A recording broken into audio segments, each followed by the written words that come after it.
Сайн бацгаана уу хүүхдүүдээ. За өгш нагаан синхрон болон синхрон даалгаврыг өгш нь та бүхэнд илгээсэн байгаа. За тэгээ нэмэлт агуулгын талаар өгш нь богино хэмжээний бичлэг хийгээд та бүхэндээ өргөж байна. За бүгдээрээ яг writing дээр бүгдээрээ яг хэлсэн дээр харагдаж байгаа.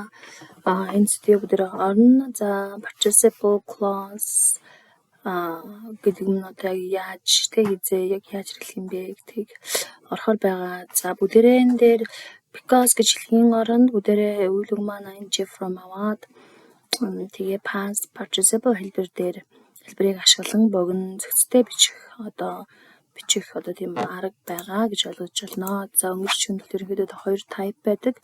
За type нь болохоор present participle байна. За энэ нь болохоор яа гэм бэ? Зэрэг юм гэвэл шалтгаан нь ерөнхийдөө одоо байнг үнэн үед тэр яг энэ хэлбэрийг ашиглаж хэрэглэнэ. За үйл үг нь ing-тэй. За жишээлбэл because they attend гэдгийн оронд attend-ийн болсон байна гэж ойлгож байна. За perfect participle буюу гэсэн бас type байна. Энэ хизээ хэрэглэх юм бэ гэвэл үргэлжилсэн үйл явдал эсвэл өмнө болсон шалтгааныг тайлбарлах үед хэрэглэнэ.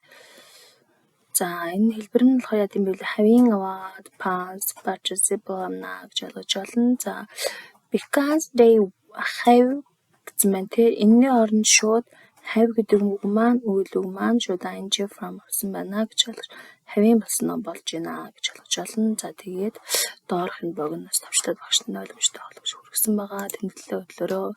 За for instance because they want to look stylish гэдэг үг маань wanting to look stylish болсон байна. За гэх мэтчлэн бусад өгүүлбэр дээр анализ хийгээд тэр дээрээ бичээд тэгээд даалгавруудаа хийж багшлуугаа илгээгээрэй.